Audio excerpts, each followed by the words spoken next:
Hello बच्चों, कैसे हैं आप लोग। ज्ञान की नगरी काशी से अमित जी का प्रणाम। तो बच्चों, हम लोग आज पढ़ने जा रहे हैं नया चैप्टर जिसका नाम है मॉर्फोलॉजी इन फ्लावरिंग प्लांट। तो मॉर्फोलॉजी इन फ्लावरिंग प्लांट में बच्चों हम लोगों को प्लांट जो है प्लांट उसके एक्सटर्नल व्यू की स्टडी करनी है। बाहर से वो कैसा दिखता है उसकी स्टडी करनी है, जिसमें हम लोग रूट के बारे में पढ़ेंगे, स्टेम के बारे में पढ़ेंगे, लीफ के बारे में पढ़ेंगे, फ्लावर के बारे में पढ़ेंगे, फ्रूट के बारे में पढ़ेंगे। मतलब सब बाहर से कैसा है, ऐसा है, अंदर से काट के उसके सेलुलर ऑर्गेनाइजेशन कैसा है, टिश्यू कैसा है, इसको हम लोग इसके आगे नेक्स्ट चैप्टर में पढ़ेंगे, जिसे बोलेंगे एनाटॉमी ऑफ फ्लावरिंग प्लांट।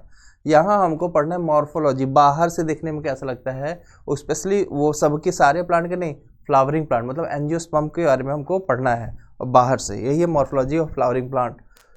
तो हम लोग सबसे पहले बच्चों इसमें पढ़ेंगे रूट क्या होता है। रूट देखिए, study of external form of organism. तो यहाँ देखिए ये प्लांट है, तो प्लांट में ये रूट है। सबसे पहले जो रूट बनता है उसको प्राइमरी रूट बोलेंगे, फिर उसके बाद ये किनारे जो रूट है लेटरल रूट, तो ये मिला के हो गया रूट सिस्टम।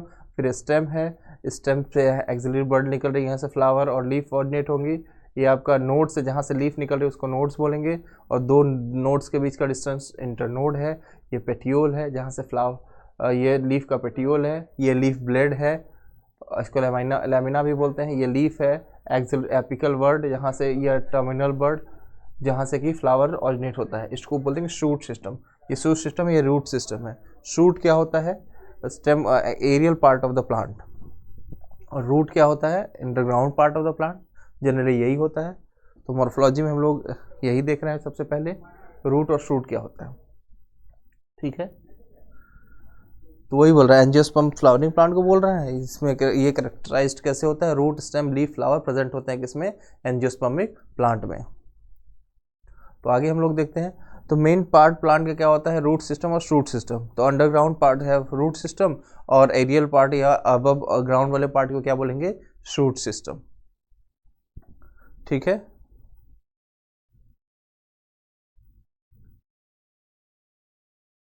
देखिए ये है रूट। देखिए कोई प्लांट है, तो प्लांट कितने अच्छे से ग्रो किया है, इसकी देखिए रूट यहाँ निकल के आ रही है, कितनी लंबी ब्रांचेज है। देखिए ये सब क्या है, आपका रूट है। बड़ा ये अच्छा इमेज है कैसे ये प्लांट रूट का फॉर्मेशन किया है, कितनी लंबी ब्रांचिंग होती है किसी भी रूट की, और रूट का काम क्या होता है अभी आगे हम लोग फंक्शन भी समझेंगे।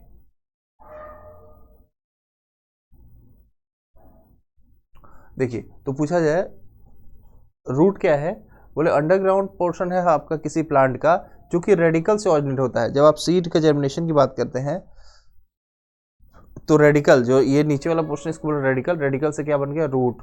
ठीक है, तो एम्ब्रियो में से के रेडिकल से जो स्ट्रक्चर बनता है उसको रूट बोलते हैं। रेडिकल आप ध्यान रखेंगे। और रूट कितने तरह का हुआ, बोले 3 तरह का, बोले tap root system, fibrous root system और adventitious root system. Tap root system क्या होता है, आइए पहले उसको देखते हैं। देखिए ये टैप रूट सिस्टम है, कुछ आपको देखने में इस तरह से निकल रहा है कि एक मेन रूट गया, उसमें से ढेर सारे लेटरल ब्रांचेस दिखाई दे रहे हैं। ये आपका फाइब्रस रूट सिस्टम, जिसमें कि ढेर सारे छोटे छोटे छोटे थ्रेड लाइक स्ट्रक्चर एक ही बंच के फॉर्म में है। फिर आते हैं एडवेंटिशियस रूट सिस्टम। ये एडवेंटिशियस रूट सिस्टम है। देखिए मेन ये ट्री है, इसका रूट तो अंडरग्राउंड अलग है, स्टेम से निकल के कहीं से आ गया है, रूट जैसा स्ट्रक्चर बन रहा है, उसको एडवेंटिशियस रूट बोल रहे हैं। मेन स्ट्रक्चर मेन रूट जो है उसके अलावा कभी कोई भी रूट निकल जाए उसको एडवेंटिशियस रूट बोल देंगे हम लोग। आइए देखते हैं टाइप्स ऑफ रूट। ठीक है, तो रूट में भी देखिए ये रूट है, तो रूट में भी जो सबसे पहले आया बीच में, देखिए मेन रूट सबसे पहले यही ऑरिजिनेट हुआ होगा, तो प्राइमरी रूट। उसके अलावा ये निकल गया लेटरल रूट। ठीक है, और इसमें देखिए रूट छोटे छोटे जो स्ट्रक्चर देख रहे हैं आपको, रूट हेयर है ये, और आपका उस सबसे नीचे रूट के टिप पे क्या हो गया, ये रूट टिप है, उसके टिप पे एक स्ट्रक्चर, इसको क्या बोलते हैं, रूट कैप बोलते हैं। ठीक है, कितने तरह के रूट है, कौन कौन पाए जाते हैं, ये सब यहाँ पे दिया हुआ है।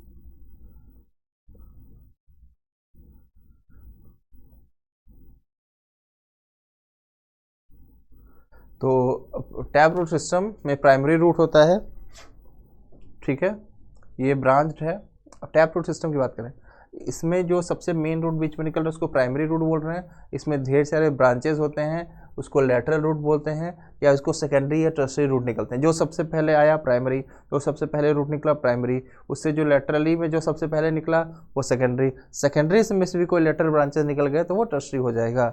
और ये किस में देखा जाता है? डाइकॉट में देखा जाता है, आपको इसको ध्यान रखना है। सेकेंडरी रूट किस में देखा जाएगा? सॉरी, टैप रूट सिस्टम किस में देखा जाएगा? तो बोलेंगे डाइकॉट प्लांट में आपको टैप रूट सिस्टम देखने को मिलेगा। ठीक है, देखिए प्राइमरी रूट क्या होता है? लॉन्ग होते हैं और ये कहाँ से ऑरिजिनेट होते हैं? रेडिकल से। तो कई बार आपके एग्जाम में क्वेश्चन आया हुआ है कि प्राइमरी टैप रूट सिस्टम कहाँ से ऑरिजिनेट होते हैं? बोलेंगे रेडिकल से। बोले रेडिकल से टैप रूट सिस्टम में भी कौन रूट सबसे पहले निकलता है? तो बोलेंगे प्राइमरी रूट। प्राइमरी से ब्रांचिंग निकली सेकेंडरी, सेकेंडरी से ब्रांचिंग निकली तो टर्शरी रूट कहेंगे उसको। ठीक है, यहाँ देखिए मस्टर्ड प्लांट आपका एग्जाम्पल हो गया, मस्टर्ड हो गया, पी हो गया, बीन हो गया, ये सारे आपके डाइकॉट प्लांट के एग्जाम्पल हो जाएंगे। आगे हम लोग बढ़ते हैं। ये देखिए मस्टर्ड प्लांट है, तो मस्टर्ड फैमिली को बोलते हैं हम लोग ब्रासिकेसी फैमिली या क्रूसीफेरी फैमिली। उसमें रेडिश भी आते हैं, टर्निप भी आते हैं। तो ये सब देखिए उसके एग्जाम्पल। ये देखिए यहाँ पे एग्जाम्पल दिखाने के लिए देखिए ये बीच वाला रेडिकल से जो ऑरिजिनेट हो रहा है प्राइमरी रूट, उसमें से ब्रांचिंग निकल गई आपकी सेकेंडरी रूट। अब आइए हम लोग देखते हैं next root, fibrous root.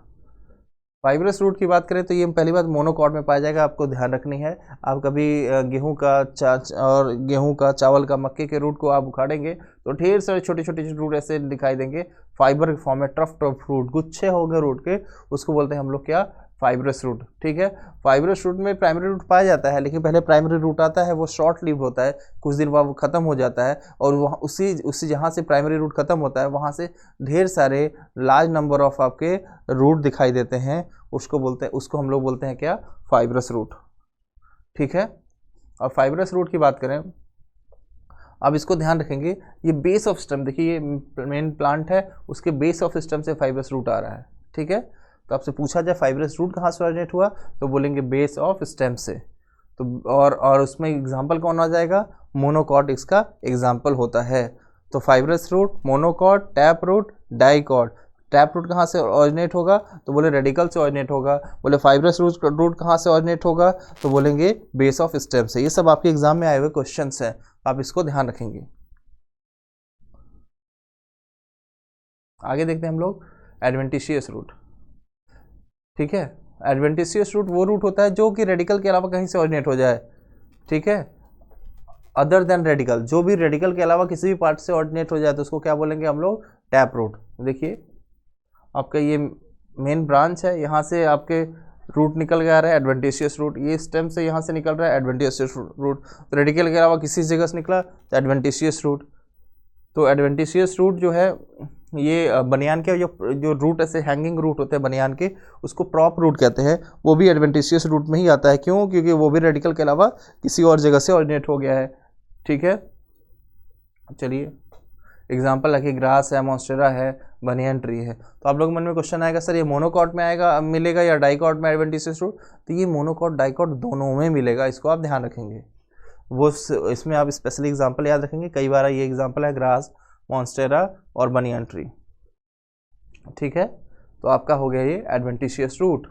Adventitious root की बात करें तो अब हम लोग बात करेंगे रूट के कौन कौन से रीजन होते हैं, कहाँ कहाँ क्या पाया जाता है। रूट में 3 रीजन होते हैं, एक root region of mathematic activity, दूसरा रीजन ऑफ इलोंगेशन और तीसरा है रीजन ऑफ मैचुरेशन।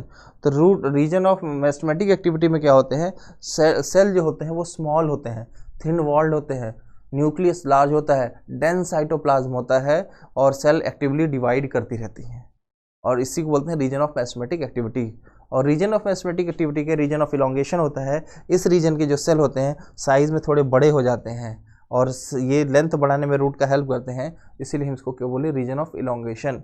फिर क्या हुआ? इस रीजन के सेल थोड़े और बड़े हुए, मैच्योर हुए, मैच्योर होने के बाद उनके रूट हेयर आ गया, इसको क्या बोलते हैं? Region of elongation. यहाँ सेल छोटा है, एक्टिवली डिवाइड करता है, यहाँ साइज में थोड़ा बड़ा हुआ, यहाँ थोड़ा बड़ा होकर मैच्योर हो गया, मैच्योर होकर उस पर रूट हेयर आ गया, तो रीजन ऑफ मैचुरेशन बोलेंगे। तो आपसे पूछा जाए रूट हेयर कौन से रूट के रीजन में पाया जाएगा, तो बोलेंगे रीजन ऑफ मैचुरेशन में। तो कौन सा रीजन है जो लेंथ बढ़ाने में हेल्प करता है? तो रीजन ऑफ इलोंगेशन। कौन सा रीजन है जहाँ सेल डिवाइड करती है काफ़ी तेजी से, तो बोलेंगे रीजन ऑफ मैथमेटिक एक्टिविटी। और बोलेंगे रूट कब कहाँ पाया जाता है? कि रूट के टिप पे मैथमेटिक रीजन के ऊपर, ये आपका पाया जाता है क्या, रूट कैप, जो कि प्रोटेक्शन में हेल्प करता है। जो थिम्बल लाइक स्ट्रक्चर होता है कि जब सॉइल में जाए आगे बढ़े तो मेरिस्टेमेटिक टिश्यू जो होते हैं, थिन वॉल्ड होते हैं, छोटे छोटे सेल होते हैं, वो डैमेज ना हो पाए, उसको डैमेज से बचाने के लिए क्या होता है, आपका रूट कैप होता है। ठीक है, तो ये आपके रीजन ये आपके दिए हुए हैं, root cap, region of meristematic activity, region of elongation, region of maturation and root hair. आइए एक को पढ़ते हैं।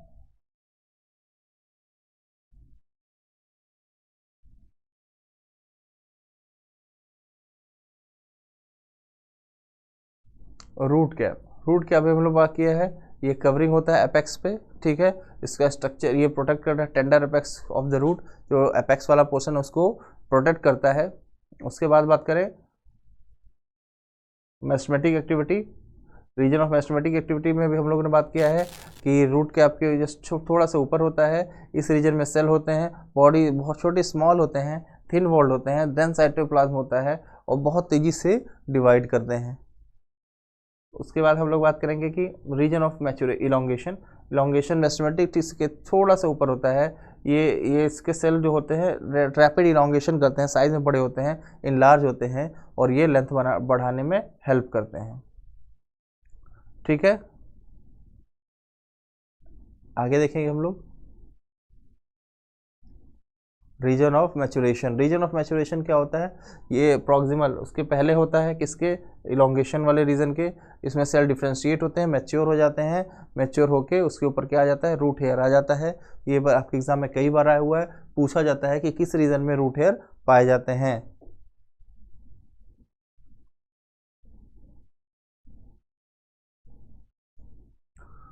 तो रूट हेयर कैसे होते हैं, बहुत थिन पतले पतले डेलिकेटेड थ्रेड लाइक स्ट्रक्चर होते हैं, जो क्या हेल्प करते हैं, एपिडर्मल सेल होते हैं, और ये क्या करते हैं, behind the region of elongation होते हैं, वाटर को एब्जॉर्ब करते हैं, मिनरल को एब्जॉर्ब करते हैं सॉइल से। कैसे, सरफेस एरिया बढ़ा देते हैं, सरफेस एरिया बढ़ जाएगा तो सॉइल और वाटर का मिनरल एब्जॉर्प्शन जो होता है वो क्या हो जाएगा, बढ़ जाएगा। तो इसको आप ध्यान रखेंगे, पूछा जाए कैसे बढ़ाते हैं तो सरफेस एरिया बढ़ा के ऐसा काम अपना करते हैं।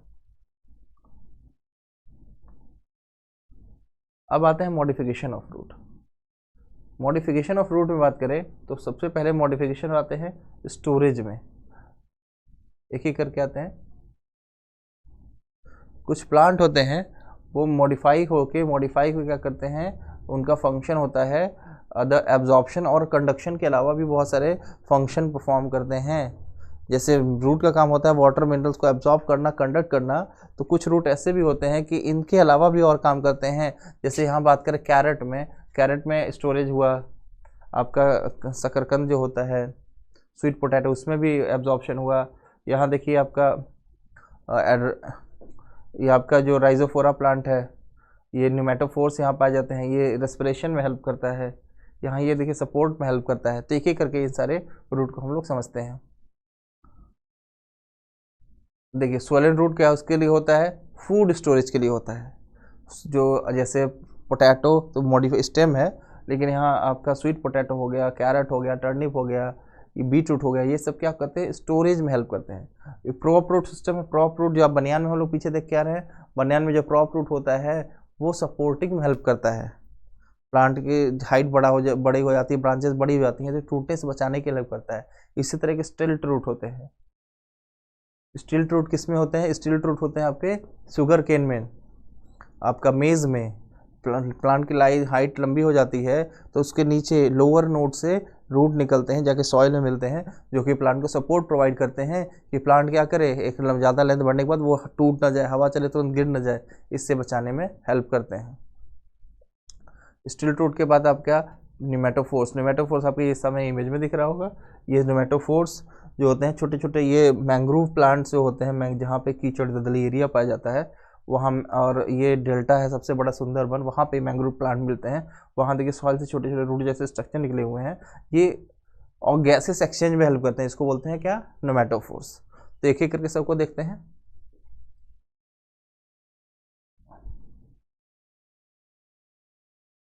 देखिए स्वोलन रूट क्या करता है, स्टोरेज में हेल्प करता है। एग्जांपल क्या हो गया, tap of carrot, turnip, adventitious root of sweet potato.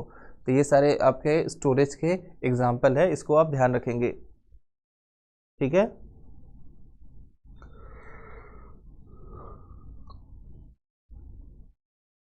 आते हैं प्रॉप रूट्स। जो हैंगिंग स्ट्रक्चर होता है किसका, बनियान का, वो प्लांट को क्या करता है, सपोर्ट प्रोवाइड करता है, प्लांट को सपोर्ट प्रोवाइड करता है, जिसको क्या कहते हैं, प्रॉप रूट, या इसको हैंगिंग रूट भी कहते हैं। ध्यान रखेंगे इसको भी, हम लोगों ने इसकी भी बात की थी। इमेज देखिएगा। आइए बातें हम लोग स्टिल्ट रूट में। ये देखिए मेज और शुगर इनके लोअर नोड से, देखिए लोअर नोड से ये स्ट्रक्चर निकल रहे हैं। ऐसे शुगर केन में भी लोअर नोड से इसी जैसे स्ट्रक्चर निकलता है, और ये स्पेशली मोनोकॉट्स में ही मिलते हैं। तो ये इससे क्या करते हैं, स्टिल्ट रूट, जो कि किस में हेल्प करेंगे, सपोर्ट में हेल्प करेंगे। ठीक है, आइए। तो supporting root comes out to the lower internodes of the stem. ठीक है, और ये क्या करता है, प्लांट को बचाता है कि प्लांट टूटने, हवा ज़्यादा चले तो उसे टूट के ख़त्म ना हो जाए। ठीक है, देखिए अब ये है न्यूमेटोफोर्स। न्यूमेटोफोर्स बड़ा ही इंपॉर्टेंट एग्जांपल है, कई बार आपके एग्जाम में आया है।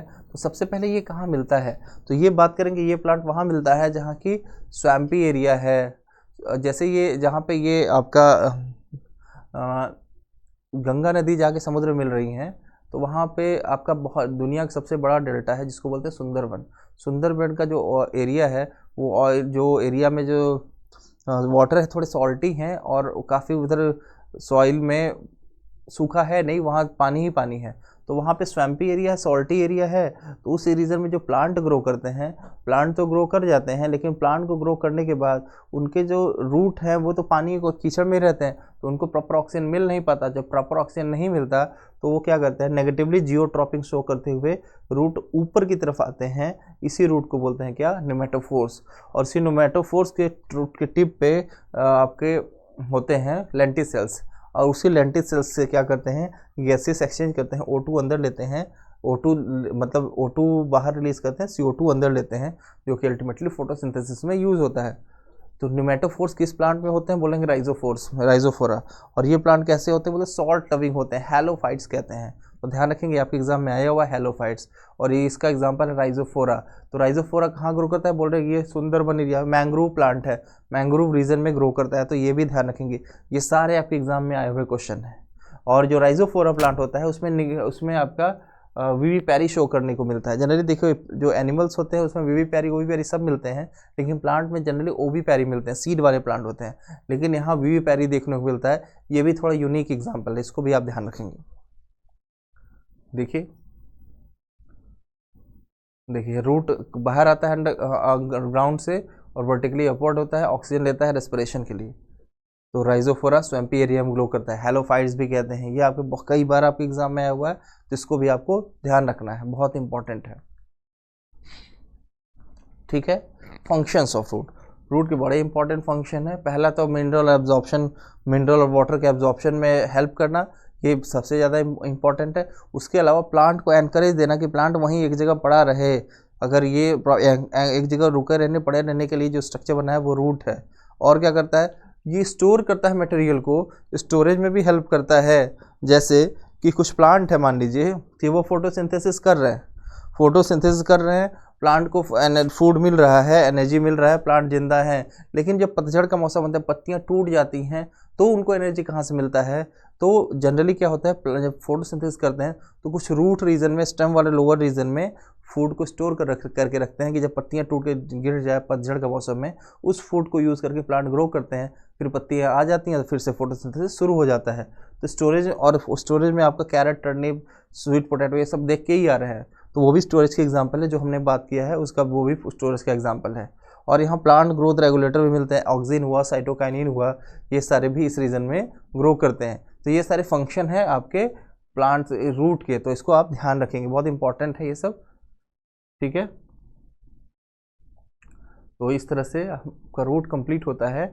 इसके अगले हम लोग क्लास में हम लोग पढ़ेंगे स्टेम के बारे में। ठीक है बच्चों, तो आज के लिए इतना ही। आपको एनसीईआरटी को अच्छे से पढ़िए, रिवाइज कीजिए, और क्वेश्चन लगे। बहुत सारे बच्चों को मन में आएगा कुछ चीज़ें आपके सिलेबस में नहीं है सर, आप फिर भी वो भी पढ़ा रहे हैं। तो जो भी है, आप कोई टॉपिक कटा है तो उसको स्किप मत कीजिए, क्योंकि टॉपिक जो चैप्टर खत्म हो गया है उसको हटा दीजिए, उस पर कोई दिक्कत नहीं है। लेकिन टॉपिक होता है क्या, कि आगे वाले जो टॉपिक को के लिए वो कनेक्शन का काम करता है, बेस का काम करता है। और स्पेशली मेरा ऐसा ऑब्जर्वेशन रहा है कि किसी चैप्टर्स में कोई टॉपिक हटा है तो वहाँ से क्वेश्चन आ जा रहे हैं, इसलिए ज़रा भी रिस्क नहीं लेना है, सारे टॉपिक को पढ़ के आगे बढ़ना है। भले आधा घंटा 1 घंटा एक्स्ट्रा ही लगेगा ना, तो उसके लिए नहीं परेशान होना है। रिवाइज करिए प्रॉपर। क्वेश्चन है तो आप कमेंट में पूछिए या इंस्टीट्यूट में पूछिए, कोई दिक्कत नहीं है। थैंक यू बच्चों।